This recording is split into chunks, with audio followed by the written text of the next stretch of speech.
So Dan, you wanted a lightning bolt sound to start this thing? Okay, there's a YouTube. If you wanna. You don't even need a YouTube one. That was a great representation of a lightning. Wow. I don't know. It says it's lightning. I can't hear it. Got a better one? I think it's coming. Is it coming? Usually the flash comes first and then the sound. This is disappointing. I'm not hearing it. That was a really disappointing. Oh, you know what it is? I didn't have the volume turned up. Oh. Okay, I'm going to do this again. Okay. That's pretty good.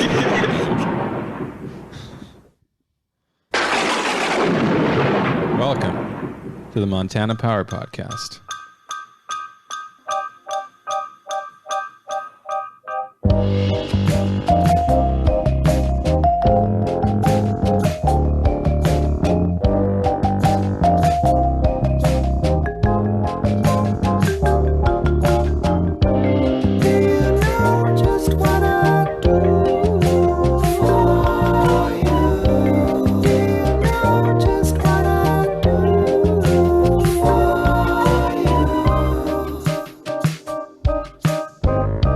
Yeah, so we've got John Williams on, the mayor of Colstrip. And I guess we just wanted to start the interview by asking you to talk about your experiences living and working in Colstrip for the past 45 years, from its founding through to today. I know that's a complicated question. Yeah, sure. Okay. Yeah. Well, okay, this is John Williams. I've lived in Colstrip actually for 48 years. Okay. I moved here, my family and I moved here in 1971 at the beginning of construction of units 1 and 2. And when we moved here, it was just at the beginning of the construction period. They were expanding their mine operation, building the units, and it was pretty much a construction town. Very small population of people just getting ready to build up in preparation for the large units that were being constructed. The mine was expanding. They had opened up the mine to begin the mining operation for the power plant that had been recently built in Billings in 1968, the Corrette station that's no longer there. And there were probably about 100 people that lived in town at that time. It was an older town. It had been developed back in the late 20s in response to the mining operation for Great Northern for the railroads. And it was a kind of unique in the fact that this town had been built. We were 30 miles south of the interstate, and unique in the fact that everybody was here from somewhere else, and looking forward to new experiences with opening the mine and the construction of the plants. Pretty close-knit community at the time. A lot of things centered around the activities associated with the high school. There was no business within our community. There was a small bar north of town, and you bought your groceries in the basement of the high school, what they referred to as the fountain at that time. But we were excited to be here, excited to be a part of what was going to occur, though none of us really anticipated or fully understood exactly what was going to happen. But very close-knit community, everybody from someplace else, and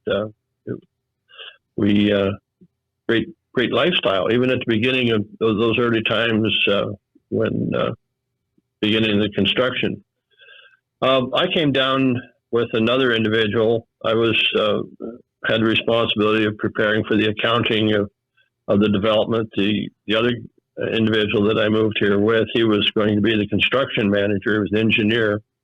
And we were the first two employees of Montana Power that lived here. Oh, wow. Where we've come over the years is, as the construction evolved and began to build up, we had a small town of around 100 people, and everything was at that time the town was unincorporated. It was a part of Rosebud County. Everything was pretty much controlled by the Montana Power Company and the mining company. Everything was owned by them. The company, Montana Power Company, had actually purchased the mine in the town back in the mid-50s when the railroad was transferring had closed the mining as a result of transferring their fuel from coal to diesel. So Montana Power bought the mine, the operation of the mine, all the leases that were in place, and the town came along with that. So that was the beginning of things as they started. And as construction expanded and built up, and units 1 and 2 were getting ready to go into operation, they began the construction of the other 2 units, units 3 and 4. The mine was expanding, and actually we ballooned to a population of around 8,700 people that lived in Colstrip. Everybody was either associated with construction or operation. They were all good paying jobs. Even with all the construction and activities that were going on, we still remained a very close-knit community. Everybody had jobs, everybody was working, and everything was, as far as the development of the town, was very orderly, and everything was controlled because it was all owned by Montana Power Company and Western Energy. So the development of the town was very orderly, very controlled. So that's the history of Colstrip, and how we blossomed up to a population of 8,700, and then we began into a decline of population as a result of construction being completed, and we came down to a population of probably around, I'd say after construction was over and operating, we're probably a population around 3,500, between 3,500 and 4,000 people. And our current population in Colstrip is around 2,300 people. But after construction, we were probably around 3,500, and then we declined population to where we are now, 2,300. So that's a little bit of the history of our community. We remain a very close-knit community. And I don't know if you've ever had the opportunity to come to Colstrip, Daniel, but I would certainly invite you to come and take a look at our community, see Absolutely. what we are, see what we look like, and I think we probably are a great example of orderly development involving going through a construction, very controlled construction, and but everything in our community is built around energy. Everybody in this community, and that's what we've evolved to. Everybody is either directly or indirectly connected to the power plants or the mine. There is no other industry. That's on the downside of that, we do not have, nor have we ever had, a diversification of our economy other than where we are as far as energy. Nothing is there's nothing else here that is not directly associated with either the mining operation or the power plants. But as a result of that, we've got a tremendous quality of life here within our community because everybody is working. We've got a very low tax base, and we're able to provide quality service as a city to the community. Our community, through the evolution of time with deregulation and things that have occurred back in the 90s, we were, in those early years, we were an unincorporated community. We incorporated as a community about a little over 20 years ago as a result of actually a kind of an indirect result of deregulation and the transition of ownership and when Montana Power Company was selling off its energy assets and was removing themselves from any responsibilities into the community, we became incorporated because in those early days, the Montana Power Company and the mining company, they were actually the ones that were involved with community services. They were performing all all the community services, the water, sewer, streets, those types of things. And as a result of deregulation and some other things that occurred, we decided as a community that we should become incorporated and have a role in our own future. So that's a little bit of the history of what we are, or, why we are incorporated, indirectly because of deregulation, and certainly because of the sale and transfer of authority of with Montana Power coming out of the removing themselves. Right. I was an employee of Montana Power Company, and then I retired. I was had a management position within the organization, and I retired from Montana Power Company in 1997.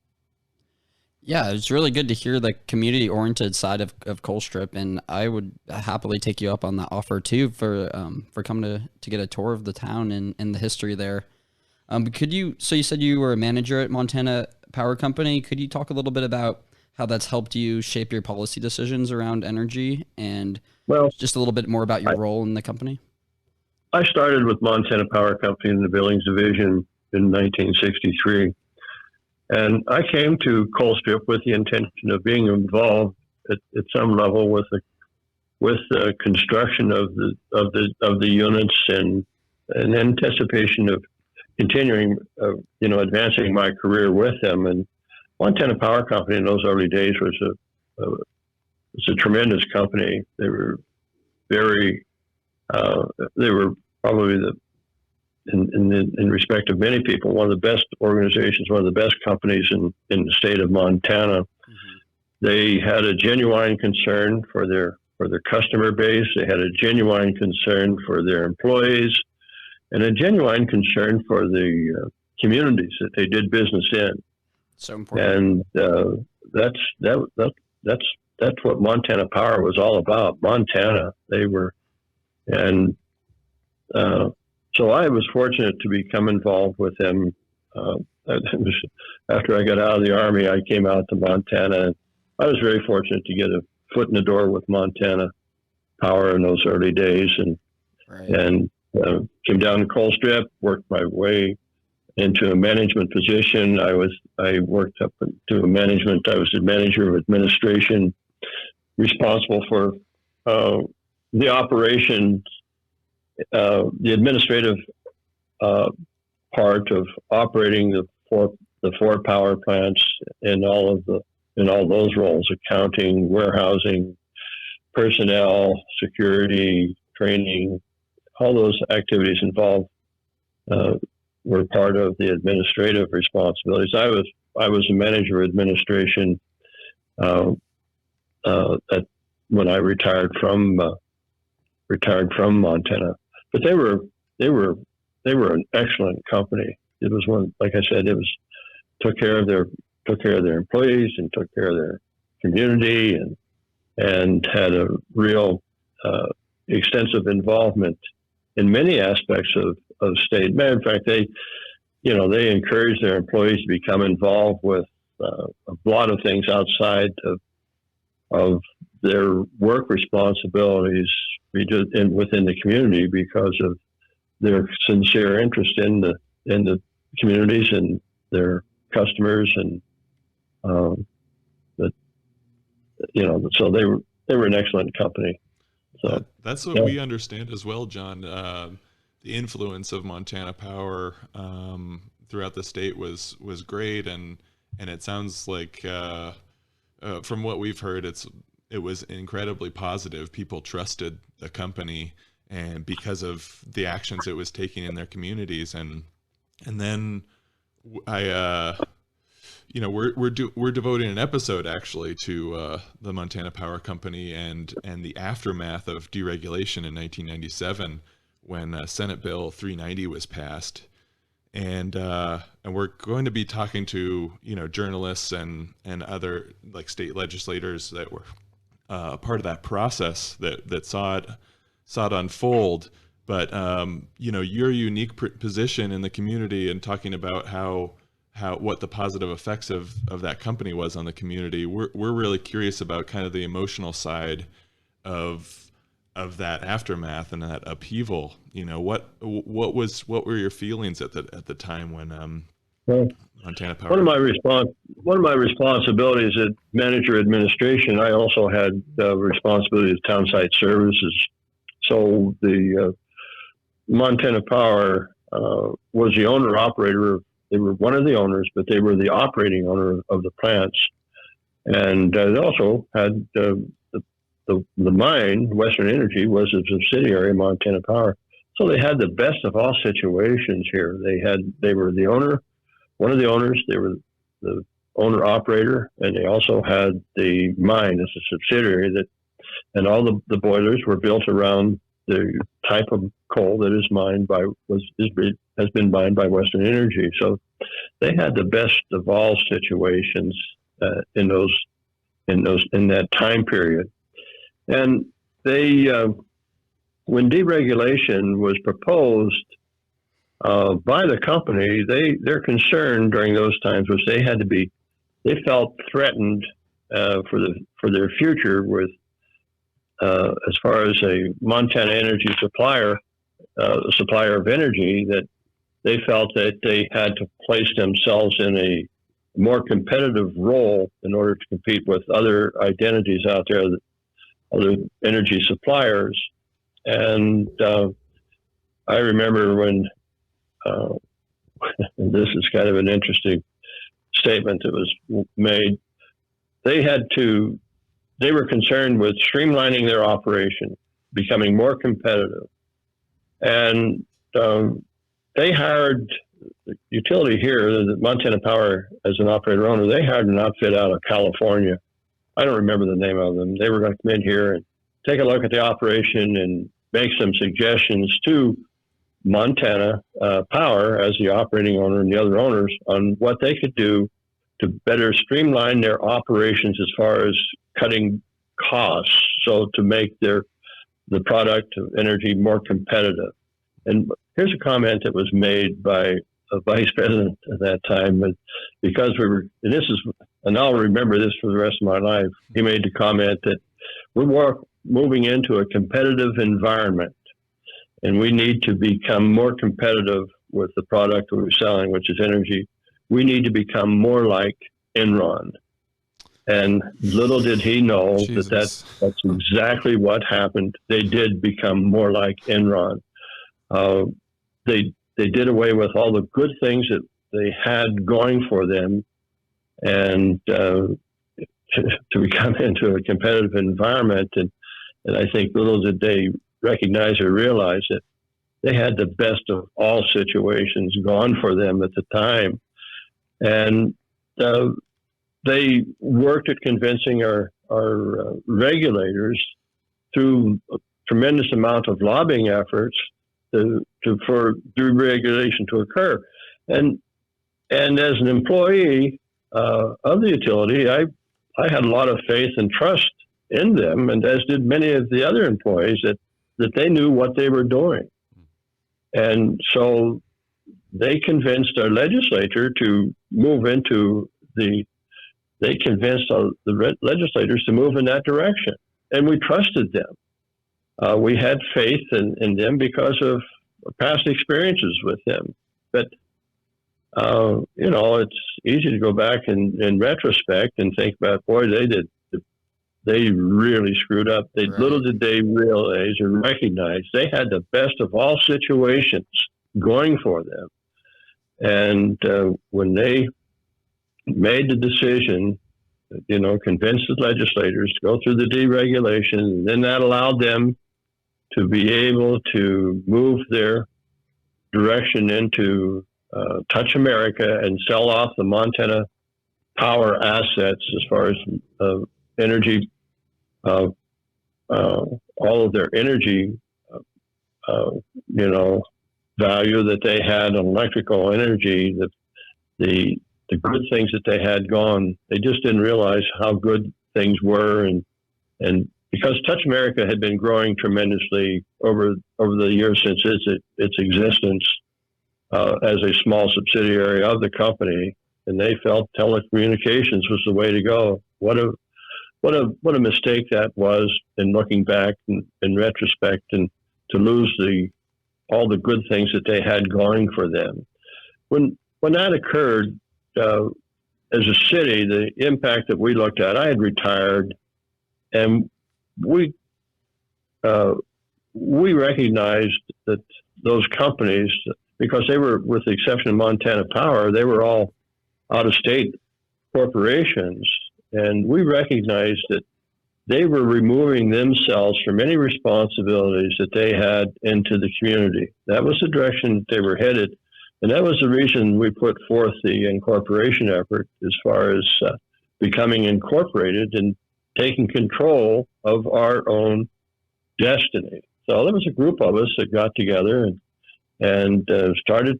None of us had any experience in incorporation at all, but we had a lot of resources that we were able to call upon and work with. And we worked with, I recall, Dr. Weaver out of Bozeman College, Montana State College in Bozeman. He was with the local government part of local government. He was with local government center at the university, and he came down and visited with him. He and Judy Mather came down and visited with this small group that we put together and to talk about incorporation. And with all the information we were able to glean from him, we thought, hey, this is the way to go. We need to do this. And that was a tremendous move for our community to become involved with. This was back in 1998. A small group of us got together and we convinced the community that this is what we should do. We put it out for a vote, and the community overwhelmingly supported us in that move to becoming incorporated. That was the best thing that we could have done for the city of Colstrip, becoming a city of Colstrip. So it was that part of all this aspect was excellent for us. So that was good. We've been very successful as a city. We provide quality services throughout our community: water, sewer, streets. Our law enforcement, we have full coverage in law enforcement. We've got tremendous fire department, volunteers. They're a volunteer fire department, very low tax base for our community, and we provide quality services out into our community. Because one of the things that we did when we incorporated is that when we drew up those incorporation boundaries, we included all 4 power plants inside those incorporated boundaries. And as a result of that, we've got a very high valuation, and as far as the value of our city goes, with a very low tax base. So it's benefited everybody in our community, every individual within our community that lives here. All of our residents have benefited as a result of that effort. So, wow. Yeah, it sounds like, the stakes are high for every decision the representatives make in Helena, and the tremendous loss with becoming Montana Power Company becoming Touch America, where it lost $2.7 billion in value and lost many good paying jobs. Have you thought about what response something like the PSC and state legislators could have had that would have better represented workers and ratepayers alike? It sounds like you kind of addressed that with the incorporation, but could they have done something at the time? Did. Yeah. But, if you're understanding how this all evolved, everybody had a tremendous trust for Montana Power. Everybody trusted them. And because of that, they were a very trustworthy company. Mm-hmm. And they were a trustworthy company that made a very bad decision. And we didn't have enough knowledge, even as employees and customers, and even our legislators, to have turned this around. They should have. Sure, that's easy now. Right. In retrospect, that's easy to talk about what they should have done, and to have turned this around. But had they done that occurred, looking back, we what tremendous benefits would have occurred across the state with our ratepayers and our employees and that type of thing. Right. Things have,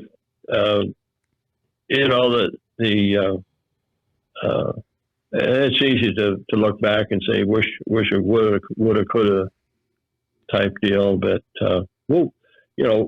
we made the right decisions as a city with these power plant owners and those types of things. We made the right decision.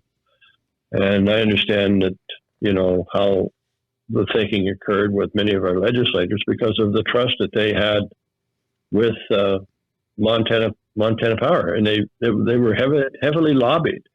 And that's a bad thing, I think, about our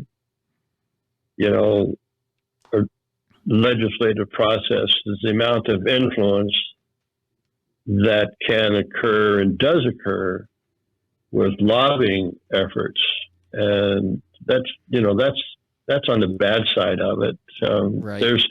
There's some good things that do occur as a result of lobbyists because of their knowledge and experience. But you, as a representative, as a legislator, you've got to be able to sort the good from the bad, and sometimes you need to get out and take a look at what the real world is in many instances. And I haven't been there. I don't know anything other than things that I've been involved with in my past. So it's easy for me to say those things and without walking in those shoes. So right, special interest lobbyists have seemed to been the downfall of a true democracy in the past. Yeah, that's true. I mean, we've had situations. We've got things that should have gone differently on what we've promoted on, particularly on energy, and you go in there and testify and against situations, and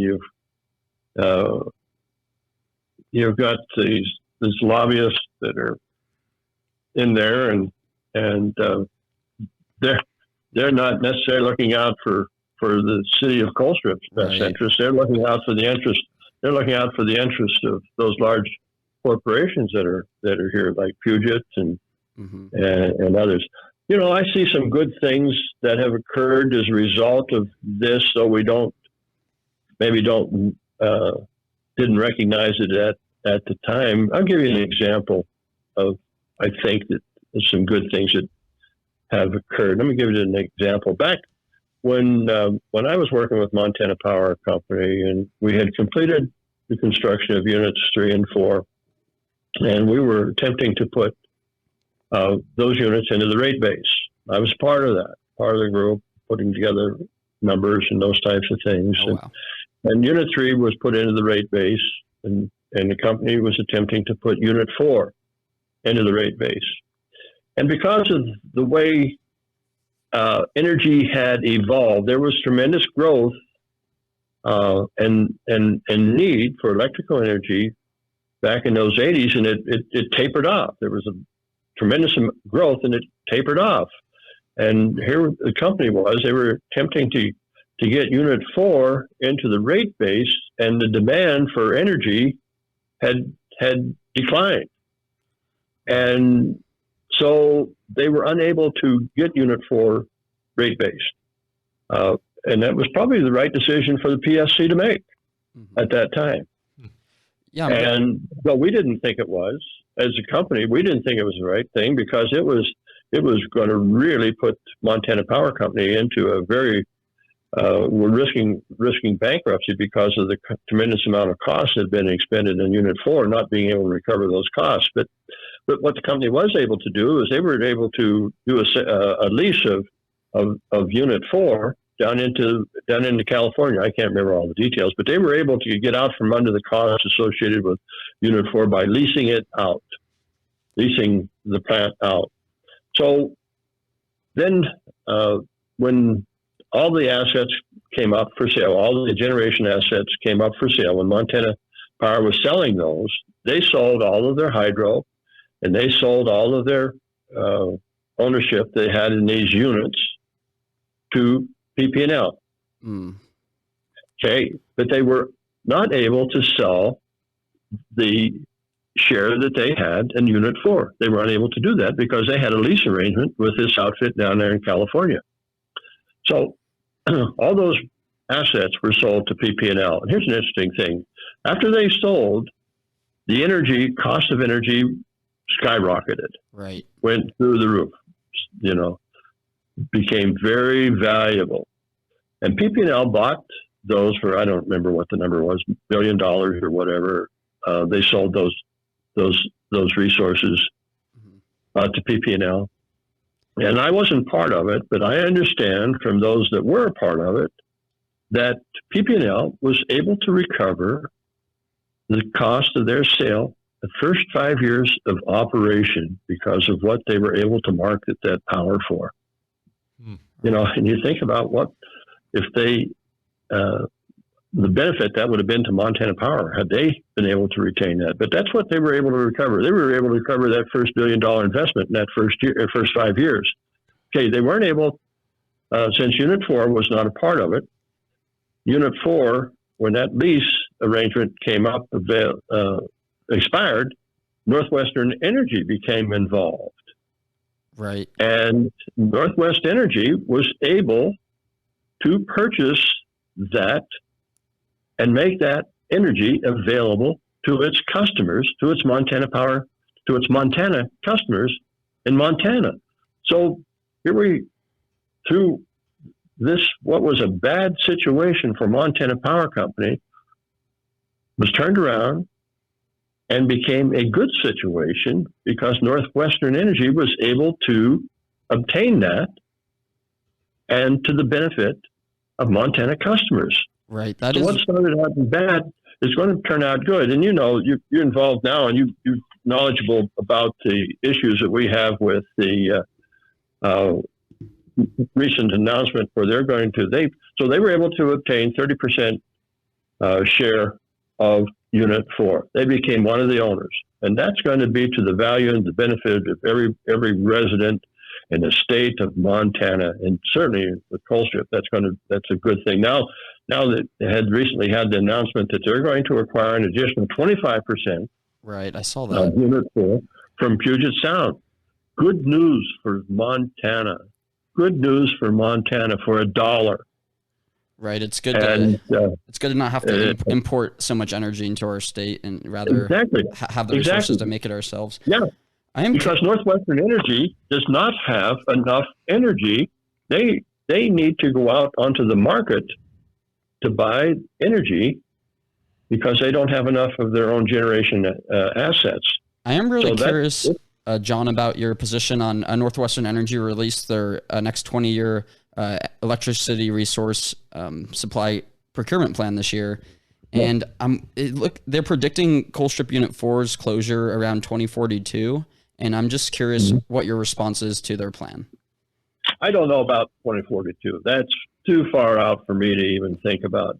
I've got to, here's what we've been doing. We've as a city, with all the threatened closures of units and those other those out-of-state owners that want to remove themselves from the operation here, I've anticipated all the way when this has been going on, I have anticipated that things are going to turn around, and I'm not going to sit back and I'm be that concerned. No, I am concerned. I want to say this right. I have a genuine concern for the future of our community. Right. But I'm not going to stop doing things that we need to do to keep making improvements to our operation and the infrastructure within our community. I'm going to continue to work to, as long as we have the resources to be able to do it, to continue to make improvements. We've got an aging infrastructure just like every other city, small city, town in Montana. So my efforts are going to be to continue to make improvements and changes and adjustments as we need to have for anticipating the future is going to be a bright future for our community. Absolutely. It needs to be. So I hear you. So, that's been my involvement. And we've got a number of things that we're looking at in addition to those types of activities as far as the ones that you can put hands on, infrastructure.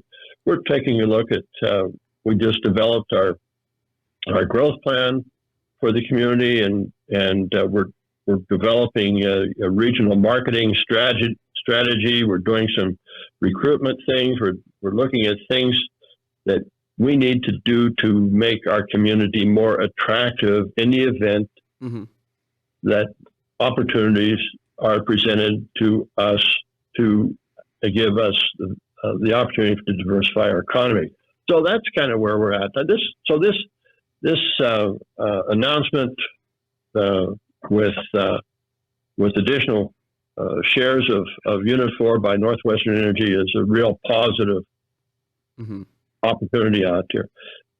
I've argued when I've had the opportunity that we need to be looking at methods and ways to improve upon the energy that is produced here by making it cleaner. Right. Making it cleaner. Let's spend the money on things, but these companies are finding it easier to remove themselves from this if they're able to make reinvestments in their own state because of the one of the things that I think that they're looking at is return on investment. But so you get a lot of discussion out there as far as these being old, dirty, costly. Those are the types of things that are being spread by the MEIC and the Sierra Club, and it's put these companies into a situation where they're continuing to defend themselves with what they're doing here, with legal costs and those types of things. So they've kind of moving away from things and that are going well here, and with the intention of making investments perhaps in their own state where they're able to recover their 9.5%. Puget gets a 9.5% return on investment. These plants have been depreciated out, even though the product that they're selling is very, it's an economical product that's going out of here. The cost of generation in comparison to what these ratepayers are going to find out when the companies that they depend upon make new investment, and then they get a 9.5% return on it. Right. Avista has recently gone through accelerated depreciation on their investment that they have here in units 3 and 4, and they're making a request to their people out there, a 10% rate increase, and a 10% rate increase because of accelerated depreciation, removing themselves from coal. It's pretty significant. Those types of increases on utility rates, particularly when you think about the things that I think about as an operator, as city services that we provide, water and sewer, 10%. Okay, you've got 10% cost increase on electricity. Then you've got to figure out what are you going to do when you have that 10% cost increase on the pumping of your water and your sewer and those types of things. So your rate payers not only get hit to your residents, not only get hit with a 10% increase in your electric rates, you get 10% increase in costs of providing those services for water and sewer. I mean, it's a kind of a domino effect whenever electrical energy prices increase, the impact on other places that you need to buy water and sewer. Yeah. Speaking of the that's numbers, something you think about. That's the thing that you're running for office with PS as a Public Service Commission. That when not only do you take a look at the cost impact associated with your residents, you need to take a look at the impact of that increase in costs on other things that they buy besides electricity, water, sewer, right, and other things that they're impacted. Well, getting back to those out-of-staters that are pulling out and the investments that they're committing to, we really want to know from you, I guess, what those numbers mean. So just to go over it for the listeners that need a picture painted of this. There's some money being proposed to compensate the town of Colstrip for 2020 2022 closures of plants 1 and 2. And according to an article from 2017, one of those companies that you were just talking about, Puget Sound Energy, which owns part of plant 1 and 2, they've pledged $10 million towards community planning for the town. And we're just curious, like, what can you put that number into perspective for us? What does that money go toward? And it doesn't seem like a lot of money. Can you put that amount in perspective for us? Well, I can tell you that $10 million is that has been committed to the community is a relatively insignificant number compared to the value that Puget has received over these last 40 years because of the product that's been provided by people that live and work in this community and through their employees. It's pretty insignificant. I don't know what the number is that Puget has has obtained through their electrical energy that they've provided to their customers, but it's relatively small in relationship to the benefit that they've received. And where that is that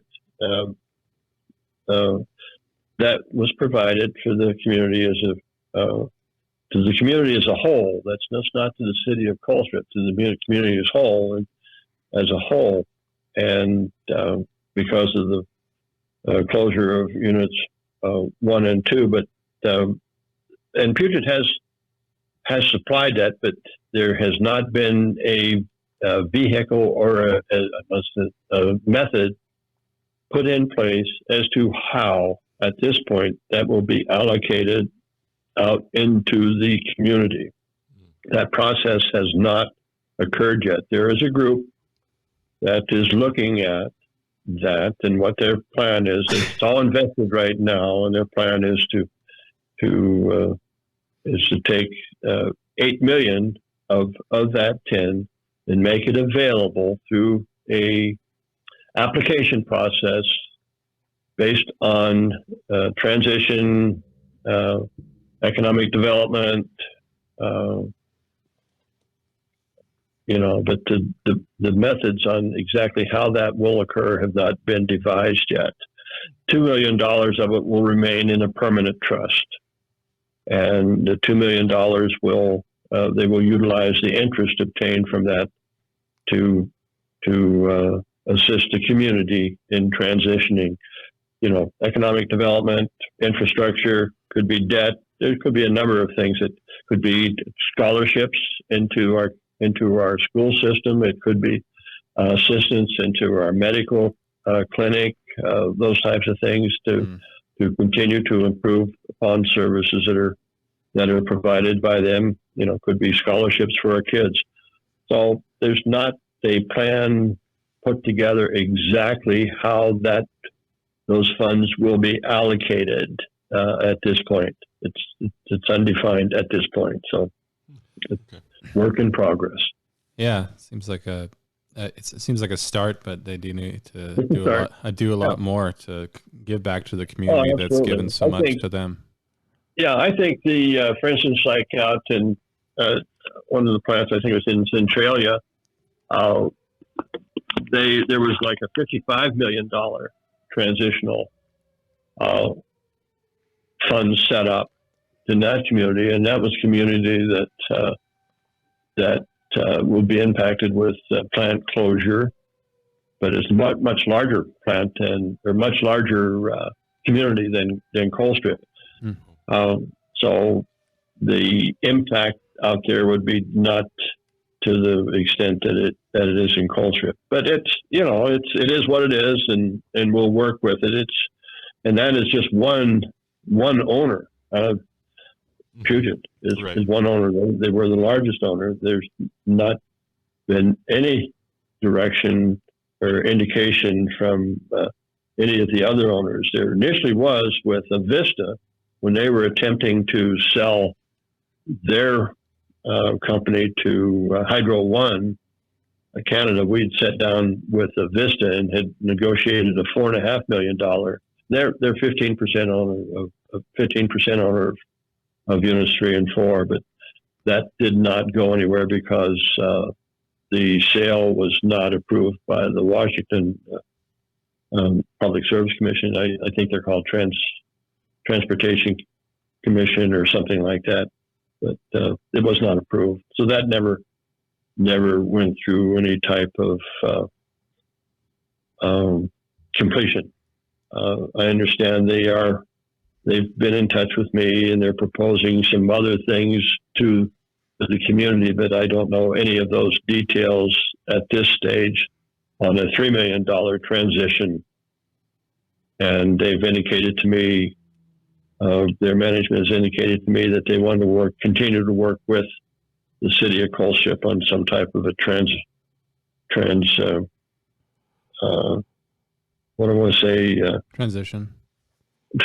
plan in with the community. But I haven't seen anything yet, so I don't know where that's at, what will happen, but that's significantly less, $1.5 million less than what we had initially agreed to when they wanted us to work with them on their sale with Hydro One. So we'll see where it goes. I don't know. Yeah. Thanks for going over what you do know. I appreciate that. Yeah. Yeah, it sounds like they need to, potentially contribute more if that's their plan. That seems Right. Yeah. Right. So we have a question about, energy prices are it's a complex picture, but it's part of the story because Montanans with homes and businesses don't want to pay more for power. So, what are your thoughts on this common trope or this idea that falling natural gas prices and renewable prices are causing coal to lose its price competitiveness? Well, I don't.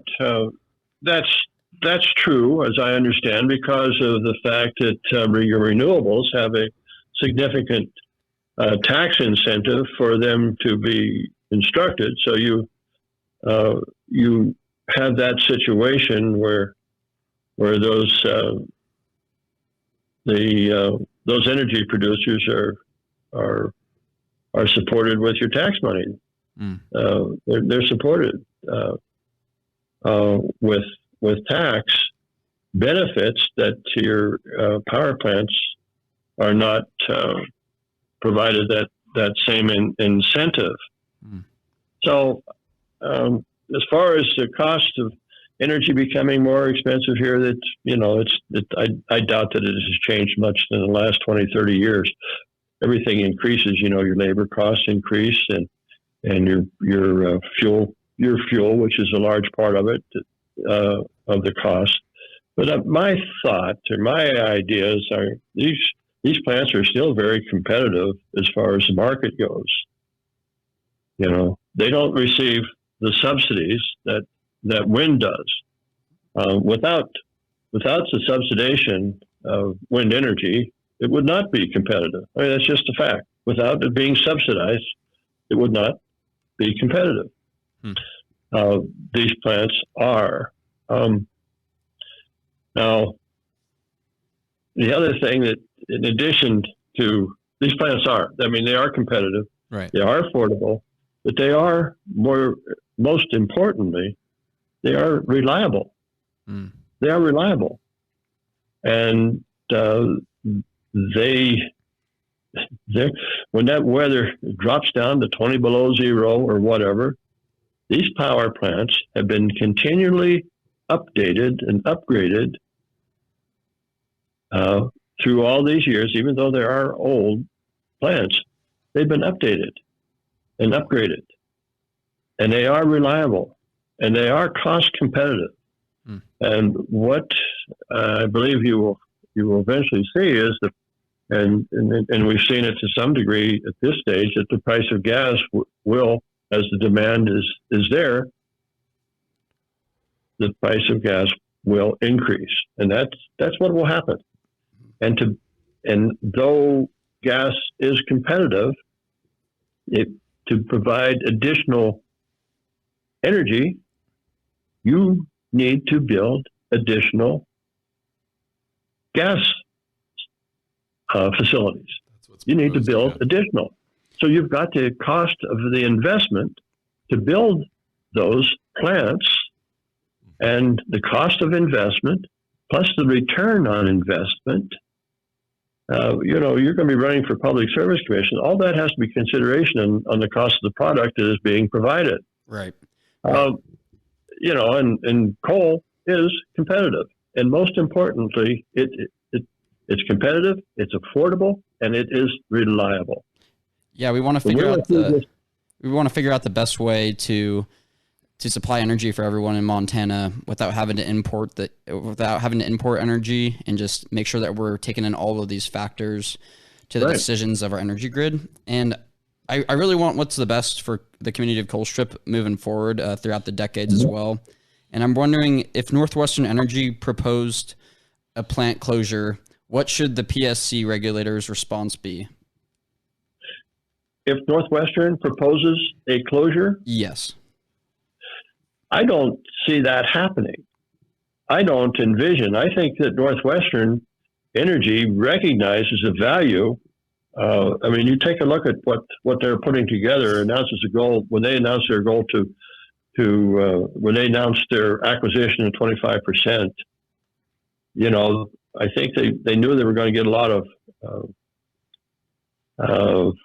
arguments against that, particularly from the MEIC and the Sierra Club and those types of things. But Northwestern recognizes the value of these units down here. Right. They recognize that. They recognize the fact, and I'm sure you've probably taken a look at it, at what in March of last year, when we had that 20 below temperature, the windmills went negative. They became power users versus power producers. They had to have power in order to keep them from freezing out. So they became users rather than producers. Right. The Dave Johnson plant there in Anaconda Butte country up there had to switch from natural gas because they didn't have available supply of gas to diesel, because there was such a demand being placed on natural gas into the homes. They didn't have available supply. Right. So they had to switch to diesel. So, and these plants produce it in that $30 a megawatt number. That's what they produce it at. And they were buying power at $1,000 per megawatt. They produce it at 30. They're buying it for $1,000. Mm-hmm. Yeah, Northwestern Energy makes a good return on investment with their investments in Colstrip too. And they're selling it. I don't know what they're selling it in the neighborhood of $55 or something like that per megawatt. That's what they're selling it to their customers at, but it's costing them $1,000 per megawatt. That was an extreme situation. I know that was extreme because of they're very, and that's their Northwestern's concern, is they're very vulnerable to the market and the impact that the market in these situations will have on the cost of power for their residents. Mm-hmm. But most importantly is the reliability. Yeah, absolutely. Reliability. It's there. You don't have the reliability from wind. It's not reliable. Right. Solar is not. Coal is. Natural gas is reliable, but even in situations of natural gas, if you don't have available resources in order to meet the requirements of whatever plant it is, it doesn't matter if it is cheaper. You don't have the availability. So, yeah, batteries. So it's a complex situation, but I think Northwestern recognizes that, and they're headed in the right direction. The thing that I think that they need to do, and the PSCs also has a responsibility, is putting out good, accurate information to the people. Accurate information. I believe Northwestern Energy is an honest company.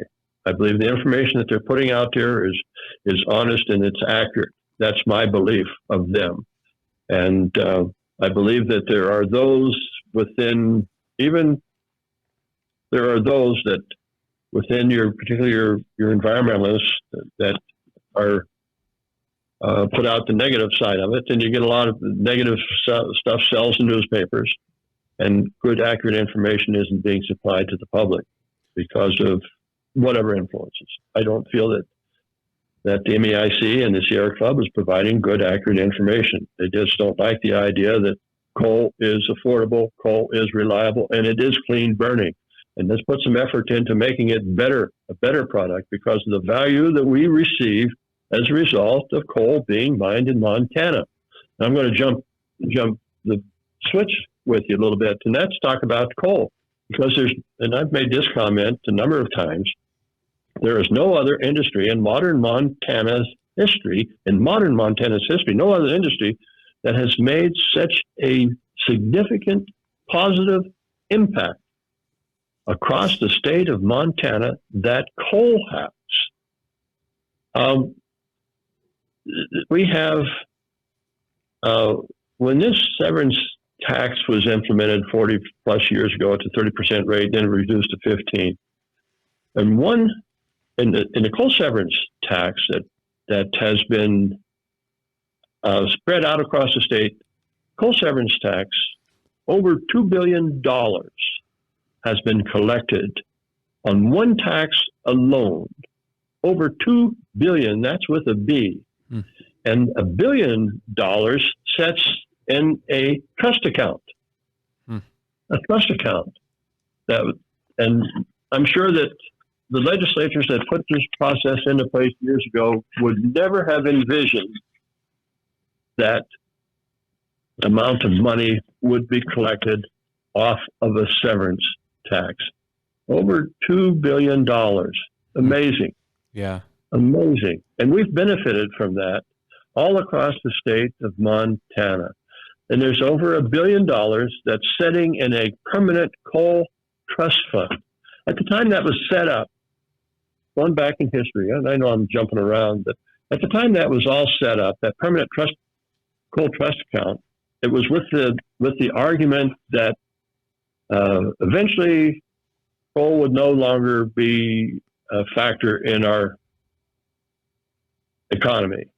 So we need to set up this permanent coal trust fund, that is, that half of the monies that are collected from the severance would be set aside and used when this product is no longer available.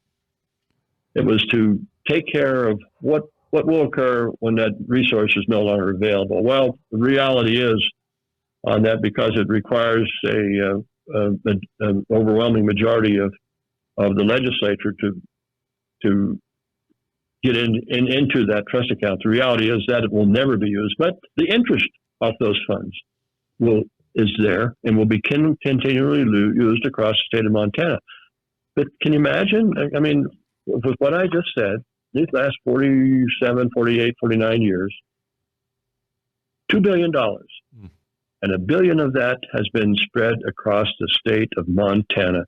Yeah. Every Montanan has benefited from this varied sunshine in the state. Sometimes we lose recognition of the value of what we have. And I'll go back to and say it. That's what happened with Montana Power years ago. They lost sight of what they actually had. Yeah. And we can see the result of that.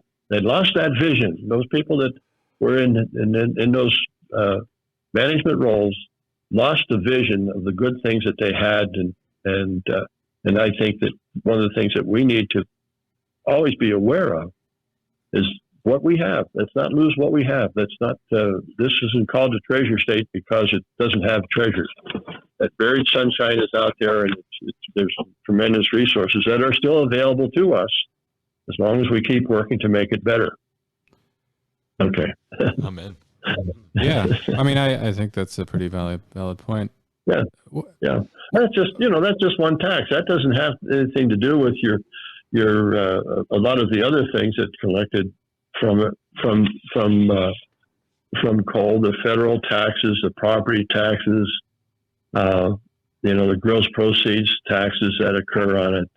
There's billions of dollars that have come into this benefit of every resident in our state as a result of coal that is mined and here in these counties. Coal is all mined in Rosebud County Muscle and Bighorn County, and a little bit of it in Richland and even some in Yellowstone County as a result of that mine, that Signal Peak mine that's set up. So that's. I mean, I think it's important. I think okay. it's I think people who are involved in them sort of go out and diverge from our script slightly. Who are involved in the environmental movement, I think they are well intentioned, but I think people can lose sight of the impacts that these like coal can have on a community, and that's probably not stated strongly enough. I think we have to have an honest reckoning with what this energy does, and what if it what it takes to like you said, it's a reliable source of energy. If you did put into place wind and solar, you'd have to entirely change the grid to allow for that. We have a grid that's sort of set up for this stable source of power. It's not realistic to think you can plug these other inputs into the system. Other investments would need to be made. Yeah. That's true. So, so we heard a quote from the Board of Regents meeting saying that that the Colstrip plant would be closed within a decade. So you're saying that the vice president at Northwestern of the transmission. Yeah. So you're saying though that you think that was a foolish comment then? Yeah. Yeah. Yeah. I think we're going to be here. I think we're going to be here out into the future, and certainly the nearest foreseeable future, as I see it. And there may be opportunities for some of the diversification of our economy. There may be opportunities for some other identity to come in here and be a part of the operation, and we go through some type of carbon capturing action to make these better, cleaner burning. There could be. I cannot predict what will occur any more than let's say 5 years ago, 6 years ago. Would you have predicted that perhaps Northwestern would be acquiring an additional share of Unit 4 for the benefit of customers in Montana? No. Wouldn't even thought about that. I would have never thought about it. Right. But that's what is occurring, and those other owners are anxious to remove themselves from Montana and from coal, and I don't know what will happen. I don't know what other interest there may be out there. We've got the benefit. Another thing we have here is we've had the benefit of the transmission line. Right. That's in place. That transmission line is in place. It goes all the way across our state, goes into the Pacific Northwest, and eventually you will see some wind energy that will have access onto that line. There's available capacity on that line, and you may see some other things that will occur on that. So that's a benefit for us. That's a real value. Right. And, Puget has removes himself from the coal, but once that energy gets out in that transmission line, you don't know where it's coming from. It's on the line. That's electrical energy. We need it, and people in the Pacific Northwest are going to need it. You don't know where, what's the source of it? Is it coal? Is it wind? Is it hydro? Right. Yeah, we don't want any stranded assets, and those transmission lines will be put to good use for decades and decades to come. And there's not, and there's not going to be any more transmission lines built. It's going to be let me just say, it will be a tremendous challenge. And the same thing with natural gas.